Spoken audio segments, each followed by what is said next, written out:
한 주간 잘 지내셨습니까? 사랑하는 성도님들, 저는 오늘 이 직분을 받는 것에 대해서 한번 말씀을 준비했습니다. 우리 이번 주 토요일 날 우리 용현동 교회는 참 오랜만에 임직자들을 세우고 또 은퇴를 하게 되며 또 위임 예배를 드립니다. 여러분들께서는 이 직분을 받는 것에 대해서 어떻게 생각하는지 모르겠지만은 교회에서는 어떤 사람이 직분을 받아야 된다고 생각합니까? 당연하게 충성을 다하는 사람을 직분을 줘야 된다, 그렇게 생각하실 겁니다. 사실 그런데 여러분들도 다 직분을 가진 분들이십니다. 교회에서만 장로님, 안수집사님, 서리집사님, 권사님 또 이런 직분들이 있지만 실제적으로는 여러분들은 성경에 청직이라는 직분을 다 받으셨습니다. 회사에서 직장이라는 달란트가 있고요, 그리고 가정에서는 남편이나 아버지의 직장의 달란트가 있고요, 또 가정에서 아내와 어머니의 달란트도 있습니다. 심지어 자녀들이라는 여러분들의 직분도 있습니다. 주님께서는 그 삶에 있어서 얼마나 최선을 다했느냐, 그렇게 계수할 날이 분명히 있다라고 성경에는 말씀합니다. 근데 저는 이 시대를 살아가는 분들이 시간의 노예, 물질의 노예로 살아가는 청지기가 아니라 시간을 제압하는 청지기, 물질을 관리할 수 있는 청지기가 되었으면 좋겠습니다. 오늘 이런 직분자의 마음으로 그 말씀을 동일하게 받았으면 좋겠습니다.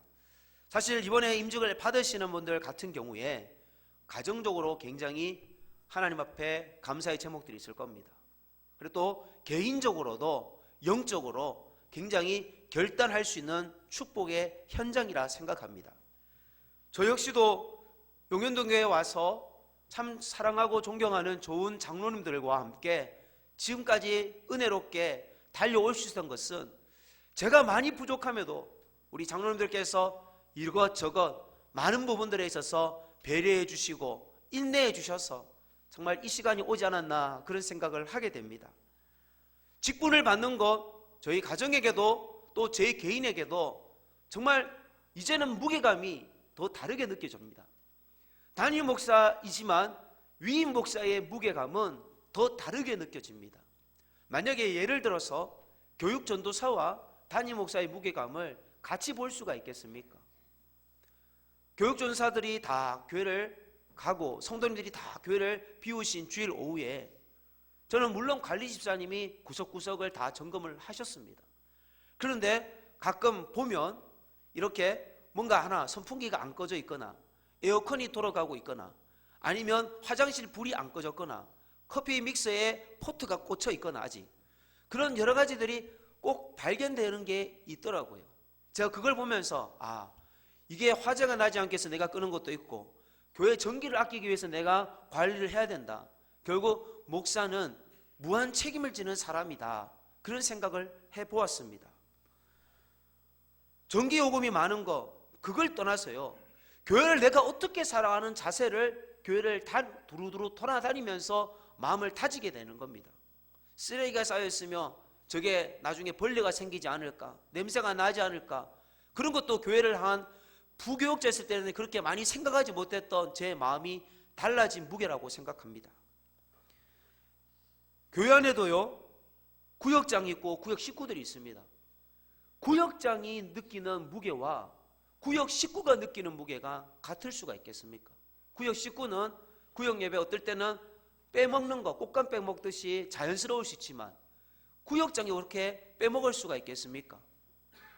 때로는 구역 식구가 애를 먹여도 하나님이 내게 1년 동안 맡겨주신 양이라 생각하고 아비의 심정으로, 어미의 심정으로 가르치는 것이 구역장의 마음이지 않겠습니까? 구역장과 구역원이 같은 눈높이에서 서로 섬김을 바라고 서로 섬겨준다는 것은 말이 안 되는 것입니다. 저는 직분을 맡았을 때에 왜 내게 이런 직분을 주셨는가, 우리는 하나님의 말씀 앞에 겸허히 서야만 합니다. 오늘 바울은요, 이걸 자기가 아주 아랫버린 아들에게 그 얘기를 합니다. 친아들은 아니고 믿음 안에서 참 아들 되었다라고 오늘 1장 2절에는 이렇게 얘기합니다. 믿음 안에서 참 아들 된 디모데에게 편지했다, 이렇게 얘기를 합니다. 그리고 1장 18절에도 아들 디모데에게 내가 내게 이 교훈으로서 명하노니 라고 이렇게 얘기를 합니다. 근데 아들에게 하는 얘기가 왜 이렇게 얘기했는지 조금 의아하기도 합니다. 1장 12절 말씀을 보시면 나를 능하게 하신 그리스도 예수 우리 주께 내가 감사함은 나를 충성되이 여겨 내게 직분을 맡기심이니, 나의 주께 내가 감사함이 아니라 우리 주께, 너와 나의 하나님께 우리가 같이 감사할 수 있는 것은 우리가 직분을 받았을 때에 어떤 마음이냐 하는 그런 생각을 다시 생각해 보라는 겁니다. 오늘 말씀에 충성되이 여겨 직분을 맡기셨다는 겁니다. 여러분, 바울이 충성되게 직분을 맡았던 인물입니까? 저는 성경을 보니까 바울이 사울이었을 때요, 충성된 사람이 아니라 그는 회방자였고 비방자였고 죄인 중에 괴수였다는 사실입니다. 그런데 하나님은 그가 사도 바울로 바뀌기 전에 이미 그를 이방인을 구원하기 위한 내가 택한 그릇이라고 하나님 이미 점 찍어 놓았습니다. 여러분들 중에 큰 점이 있는 분들, 하나님이 점 찍으신 분들이에요. 여러분, 사도행전 9장 13절부터 15절 말씀을 한번 보겠습니다. 아나니아가 대답하되 주여, 이 사람에 대하여 내가 여러 사람에게 듣사온즉 그가 예루살렘에서 주의 성도에게 적지 않은 해를 끼쳤다 하더니 여기서도 주의 이름을 부르는 모든 사람을 결박할 권한을 대제사장들에게서 받았나이다 하거늘 주께서 이르시되 가라, 이 사람은 내 이름을 이방인과 임금들과 이스라엘 자손들에게 전하기 위하여 택한 나의 그릇이라. 아나니아가 나는 가기가 끔찍합니다라고 얘기할 때에 하나님께서, 주의 사자께서 이렇게 얘기하는 겁니다. 아나니아야, 예루살렘에서 주의 성도들에게 적지 않은 해를 끼쳤지만은 이 사람은 내가 택한 그릇이라는 겁니다. 그 사람의 미래를 보고 직분을 주신 겁니다. 지금 나의 능력이 부족하지만 더 큰 미래를 보고 그 직분을 주시는 것입니다. 직분이란 자리는요, 직분 자체가 주는 무게감 때문에 사람을 만들더라고요. 대통령의 자리를 세워주면 대통령 폼이 나는 겁니다. 국회의원 자리에 만들어주면 국회의원 폼이 나오는 겁니다. 근데 오늘 성경에 나오는 이 직분이라는 단어를요, 영어 성경을 보니까 서비스라고 되어 있어요. 서비스. 여러분, 서비스업 그러면 어떤 부류가 있습니까? 택시에 종사하시는 분이라든지 영업을 하시는 분들, 서비스지 않습니까? 그러니까 우리가 직분을 받는다는 것이 위계의 개념으로, 위계 질서가 있는 개념으로 보는 것이 아니라 내가 더 서비스하기 위해서 주님이 이런 사도의 직분을 주었다라고 바울은 고백을 하는 겁니다. 가끔 직분들 간에 위계 질서가 있다라고 교회가 정하진 않았는데 장로님, 안수 집사님, 서리 집사님, 일반 평신도 성도님, 그리고 권사님, 서리 집사님, 일반 평신도 성도님, 남녀 직분을 이렇게 구분을 하더라는 겁니다. 아마 우리나라 유교의 영향을 받은 것 같습니다. 직분은 평신도나 목회자나 동일합니다. 그러나 하나님께서는요, 각각 서로 다른 독특한 성격이 있기 때문에 장로는 감독자로서 그 사역을 감당하게끔 하는 겁니다. 이거를 위계지수로 보아서는 아니 되는 겁니다. 하나님께서는요, 오늘 또 우리 각자에게 너는 청지기의 사명을 이 10월 달까지 잘 마쳤고 이제 11월 달을 시작하면서 잘 마무리하고 있느냐 질문을 하신다면, 여러분은 그 사명을 가정과 직장과 교회 안에서 어떻게 매듭을 지어지시고 있는지 한번 곰곰이 생각해 보십시오. 저는 직분을 받는 사람은 가정에서든 직장에서든 어디에서든 이런 태도를 가져야 된다고 생각합니다. 첫 번째, 감사하는 태도를 가지길 원합니다. 우리 옆에 분들에게 한번 이렇게 인사 나누겠습니다. 감사합시다. 디모데전서 1장 12절을 다시 한번 보시면 나를 능하게 하신 그리스도 예수 우리 주께 내가 감사함은 이라고 얘기를 합니다. 회사 일을 하면서 여러분들 감사하십니까? 직장인들이 제일 힘들어하는 날이 무슨 날인지 아시죠? 월요일입니다. 그래서 월요병이라는 말이 있습니다. 제가 월요일 그러니까 벌써 피곤해서 하품을 하시는 분도 계신 것 같아요. 여러분, 제가 한번 장면 하나 보여드리도록 하겠습니다. 이게 금요일 오후 5시 55분 직장을 나서는 분들의 마음입니다. 그리고 그분들의 머리 위에는 불금이 있습니다. 불금. 그리고 나서 일주일 주말을 잘 보낸 후에 월요일 출근하는 얼굴 표정입니다. 엘리베이터 안에서 서로가 말하기 피곤한 거예요. 그래서 엘리베이터 문이 내리면서 사무실에 들어갈 순간 잘 지내셨어요? 이렇게 하는 겁니다. 월요병을 이기는 방법 중에 하나가 있다면 월요일 날 회사로 택배를 받는 겁니다. 왜? 금요일 날 택배를 주문해서 월요일만 가면 항상 내 자리에 선물이 있기 때문에 기대감이 있지 않습니까? 그래서 직장을 이렇게 다니면 행복할 수 있다, 월요병을 이길 수 있다는 분도 있습니다. 또 다른 분은 주말에 봐야 될 드라마를 다 보지 않는다는 겁니다. 그래서 그 드라마에 짧게 올려나온 영상을 네이버나 이런 데 들어가 보면 볼 수가 있습니다. 유튜브에서. 그래서 직장에서 월요일 날 틈틈이 그 드라마를 보면서 에너지를 섭취한다고 하는 겁니다. 그것도 좋은 방법일 수 있습니다. 그건 좋은 직장 다니는 분들의 경우이겠죠. 근데 다들 그렇게는 할 수 없을 겁니다. 또 다른 방법은요, 연애를 하는 겁니다. 밤이 새도 피곤하지 않는 거. 강철 체력이 되는 건 연애하면요, 저도 017 핸드폰을 가지고 옛날 무제한 통화 있는 요금제를 가지고 아내하고 데이트했던 기억이 납니다. 안 피곤하더라고요. 여러분, 우리가 왜 감사를 잃어버렸을까요? 우리가 굉장히 회사에서 내가 일을 해주는 거, 내가 회사에서 이 월급 받는 것에 대해서 감사하지 못하니까 이거 뭐 직장생활에 대해서 기쁨이 없는 겁니다. 우리가 하나님께든 회사 일이든 가정에서든요, 아내가 차려주는 밥에 대해서 반찬 투정하지 않고 감사해 보셨습니까? 제가 오늘 아침에 아내가 김밥을 해주는데 김밥 말고 없어. 이 쓸데없는 망을 냈습니다. 근데 김밥을요, 참치김밥, 소고기김밥, 김치김밥을 했어요. 그런데 제가 참 죄송하더라고요, 먹으면서.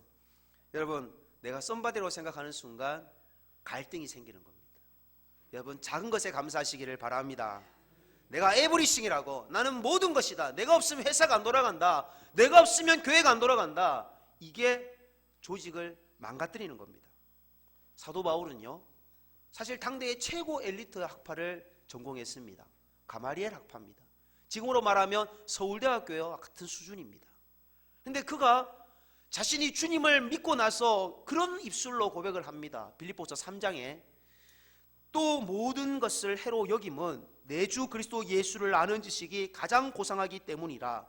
내가 그를 위하여 모든 것을 잃어버리고 배설물로 여김은 그리스도를 얻고, 예수님을 얻었기 때문에 내가 가지고 있었던 내 모든 스펙, 내가 가지고 있는 모든 물질, 내가 가지고 있는 모든 건강, 그거 자체가 중요한 것이 아니라 하나님만으로도 감사하다는 겁니다.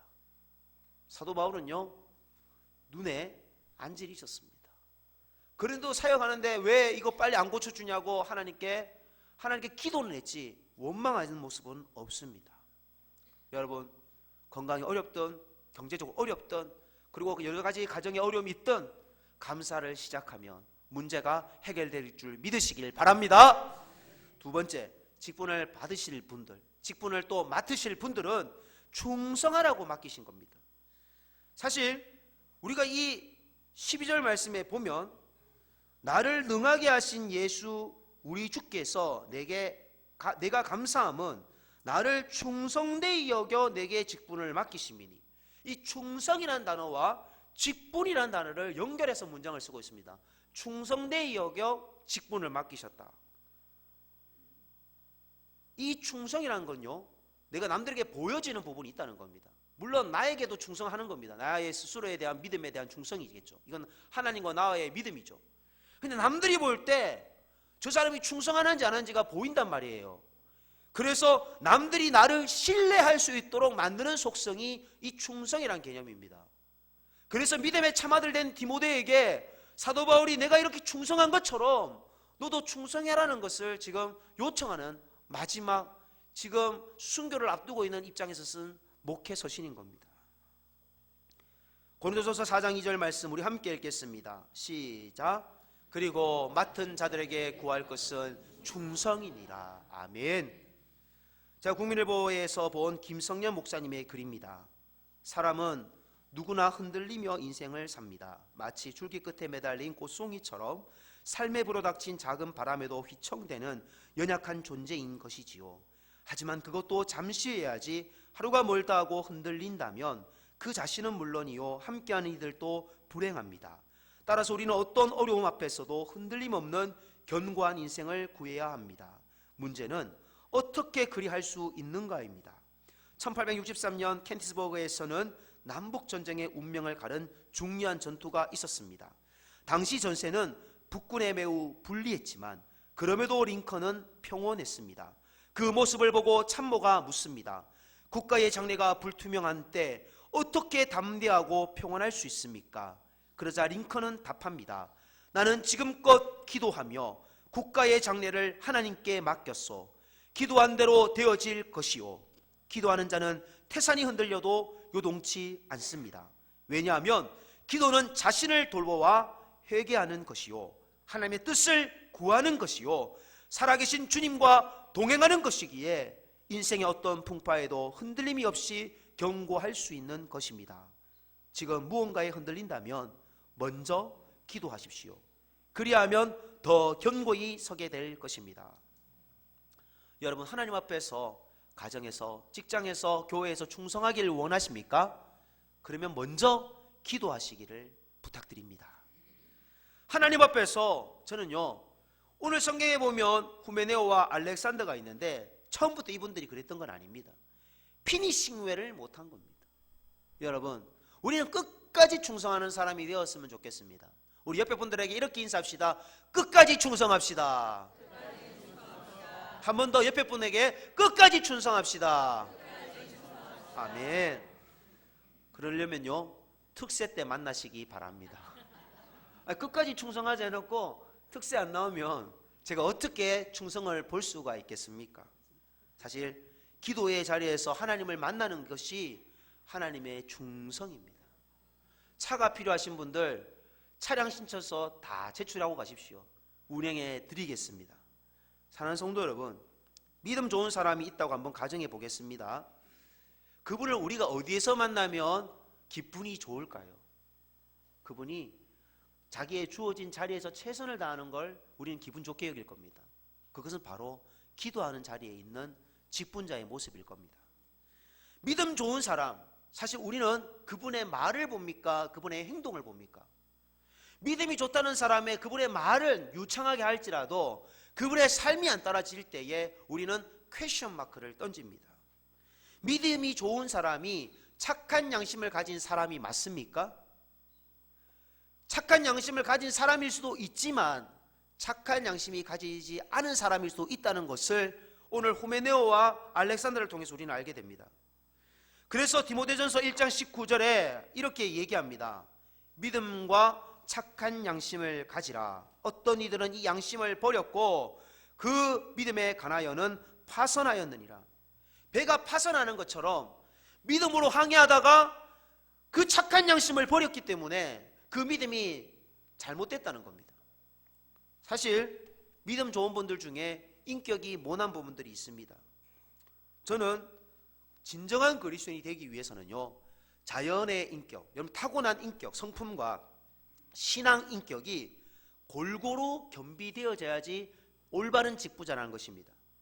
저는 직분자로서 이번에 임직을 받으시는 분들이 하나님 앞과 사람 앞에서 끝까지 충성하는 신의를 지키는 사람이 되도록 지금 교육을 시키고 있습니다. 여러분들 기도해 주시기를 바랍니다. 세 번째, 직분을 맡는다는 건 어떤 의미일까요? 받기 전과 받은 후가 달라야 돼요. BC와 AD가 달라야 되죠. 오늘 사도 바울은 예수님을 만나기 전에 어떤 사람이었는지 디모데전서 1장 13절 15절에 이렇게 고백합니다. 내가 전에는 비방자였습니다. 나는 박해자였습니다. 나는 폭행자였습니다. 이게 믿음에 참아들된 디모데에게 굳이 할 필요가 있는 간증이겠습니까?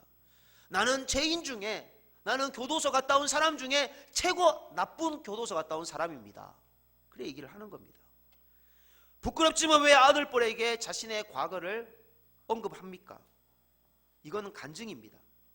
마지막 임종을 앞둔 자리에서 수많은 좋은 얘기들, 자기를 포장할 수 있는 말들도 많을 겁니다.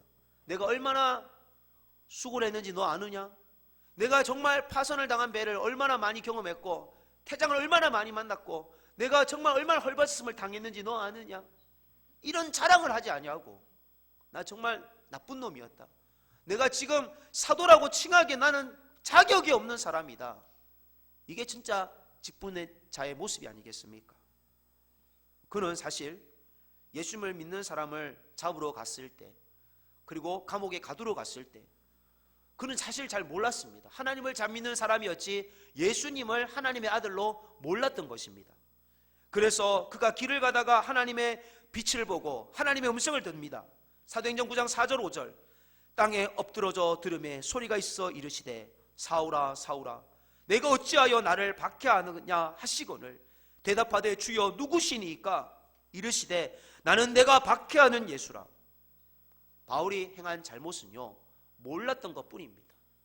우리 주님은요 우리가 BC일 때의 삶 우리가 몰랐을 때 지은 죄에 대해서는요 눈 감아 주십니다. 그러나 우리에게 직분을 주시는 겁니다. 그러나 직분을 받은 우리는요 이제 AD 때는 달라야 되는 겁니다. 만약에 무지가 아니라 고의일 때는 하나님이 그 죄를 어떻게 보실까요? 고의로 죄를 지을 때 히브리서 10장 24절부터 26절입니다. 서로 돌아보아 사랑과 선행을 격려하며 모이기를 패하는 어떤 사람들의 습관과 같이 하지 말고 오직 권하여 그날이 가까움을 볼수록 더욱 그리하자. 우리가 진리를 아는 지식을 받은 후 짐짓 죄를 범한 자 다시 속지 않은 제사가 없고, 진리를 아는 지식을 받았는데 짐짓 죄를 범하면 다시 속죄하지 않겠다는 겁니다. 그만큼 엄중하게 하나님이 평가하시겠습니다 라는 겁니다. 사는 성도 여러분, 우리가 주님 앞에서 물론 용서받지 못할 죄는 없습니다. 그러나 주님은 그 죄의 경중에 대해서는요 다르게 보고 계십니다. 내가 직분을 받기 전에는요 내 마음대로 행동할 수 있었습니다. 교회도 편하게 다니고요. 그러나 직분을 받으신 분들은 이제는 교인들에게 대한 신의를 지키셔야만 합니다. 그리고 하나님 앞에 대한 신의를 그 죽는 날까지 지켜주시기를 부탁드립니다. 저는 신의를 어떻게 지키느냐, 오늘 우리가 읽은 히브리서 10장 24절 25절에 보면 서로 돌아보아 사랑과 선행을 격려하는 사람이 되어주십시오. 돌아보아 주시는 사람이 되어주십시오. 모이기를 패하는 사람이 아니라 모이기를 힘쓰는 사람이 되어주십시오. 그리고 오직 그날이 가까움을 기다리는, 정말 하나님을 기다릴 수 있는 믿음의 사람이 되어주시기를 바랍니다. 저는 이번에 임직을 받으시는 분들과 교육을 하면서 우리가 짧게 교육을 마치더라도 12월 달까지는 우리는 해야 합니다. 그리고 우리가 좀 더 교육이 늦어지면 내년 2월까지 최소 6개월 우리가 교육을 해야 합니다. 그렇게 강조를 했습니다. 이것은 무슨 말이냐면요, 내가 성도들이 나를 보고 있는데 내 인격이 아직 미성숙해서 나 때문에 시험 드는 성도들이 있어서는 안 되기 때문에 철저하게 신앙 훈련을 받아야 된다는 겁니다. 그래서 간증문도 내고요, 또 숙제도 내고요, 매주 설교를 들을 때마다 리포트도 내야 되고요, 독후감도 내야 되고요, 그리고 자기가 168시간을 일주일 동안 어떻게 했었는지 시간 타입을 또 내고 있습니다. 바울은 과거에 무지에서 그랬던 자기의 삶을 안타까워하면서 이제 달라진 자기의 모습을 사랑하는 믿음의 아들 디모데에게 부탁을 합니다. 사랑하는 성도 여러분, 우리는 과거에 사도 바울처럼 마이너스 인생을 살았던 사람입니다. 근데 긍휼이 풍성하신 하나님의 은혜로 플러스 인생을 이제 살게 된 겁니다. 그 은혜를 우리가 어떻게 보답해야 되겠습니까? 여러분의 직장에서 감사를 회복하십시오. 그리고 사람 눈치 보며 일어나는 것이 아니라 하나님 앞에서 최선을 다하시길 바랍니다. 그리고 여러분들의 삶을 통해서 여러분의 선한 양심, 여러분의 선행, 여러분이 직장 동료들을 돌아보는 모습, 여러분이 직장 동료들에게 덕이 되는 모습을 통해서 믿지 않는 동료들이 예수님 앞에 돌아오는 역사들이 나타나기를 소망합니다. 사랑하는 성도 여러분, 어떤 직분이든 교회에서든 직장에서든 가정에서든 최선을 다하라고 주셨습니다. 혹이나 부부간에 내가 아내에게 최선을 다하지 못했고 남편으로서 부끄러움이 있다면 아내에게 미안함을 전하며, 또 아내들 역시 남편에게 따뜻함과 사랑과 칭찬과 존경을 다시 표현할 수 있는 행복한 가정이 회복되기를 원합니다. 바울은 자신을 이렇게 고백합니다. 디모데전서 1장 16절. 그러나 내가 긍휼을 입은 까닭은 예수 그리스도께서 내게 먼저 일체 오래 참으심을 보이사 후에 주를 믿어 영생 얻는 자들에게 본이 되게 하려 하심이라. 바울은요, 예수님이 나에게 오래 참음의 본을 보여주셨기 때문에 내가 오래 참을 수 있었다는 겁니다. 그리고 너도 오래 참으라는 겁니다. 우리는 예수님의 본을 받아서 이번에 직분을 받으시는 모든 분들이 성도님들을 섬길 때에 권위자의 자리가 아니라 섬김의 자리로 충성을 다하시길 바랍니다. 저는 이번에 특별 새벽기도의 기간에 간증문을 우리 교우들 앞에서 이번에 임직을 받으시는 분들이 부족한 부분도 있고 부끄러운 부분도 있지만 서로 간증을 나누면 어떻겠느냐, 우리 임직 받으시는 분들에게 상의를 드렸습니다. 사는 성도 여러분, 또 청년부 우리 지체들에게 임직자들이 밥을 쏘고, 그리고 청년부 지체들이 원하는 임직자의 자아상은, 정체성은 뭔지를, 우리 교회가 어떤 교회가 되기를 원하는지 청년들과 소통하는 장을 만들고자 지난주에 청년부 전도사님에게 얘기를 했습니다. 아마 갑자기 지금 대청소가 정해져서 오늘 저녁에 시행될 수 있을지는 잘 모르겠지만은 중요한 것은 정말 청년부 아이들조차도 우리가 품을 수 있는 직분자가 되었으면 좋겠다는 것이 이번 임직 받는 분들에 대한 각오이며 마음입니다. 저는 우리 모든 임직자들이 마지막 교육이 끝날 때까지 여러분들 기도해 주시고 함께 동력해 주시기를 부탁드립니다. 그리고 사는 성도 여러분, 임직을 받는 분들은 어쩌면 박수를 받는 자리에 있기 때문에 마음이 그럴 수 있습니다. 그러나 곧 이어서 또 누군가는 서리 집사든 아니면 올해 연말이 되면 여러분들에게 청지기 지원서를 드릴 겁니다. 각자 누군가는 1인 1 직분을 교회에서 섬겨야 되는 것이 건강한 성도의 자아상입니다. 그럴 때 여러분들이 어떻게 섬길지 오늘 이 말씀을 생각하시면서 기도로 준비해 주시기를 바랍니다. 그리고 사랑하는 성도 여러분, 이 직분을 대하는 우리의 자세가 이제는 BC와 에디가 달라졌어. 나의 나 된 것은 오로지 주의 은혜임을 고백하는 그런 모든 직분자리 되어주시기를 간절히 소망합니다.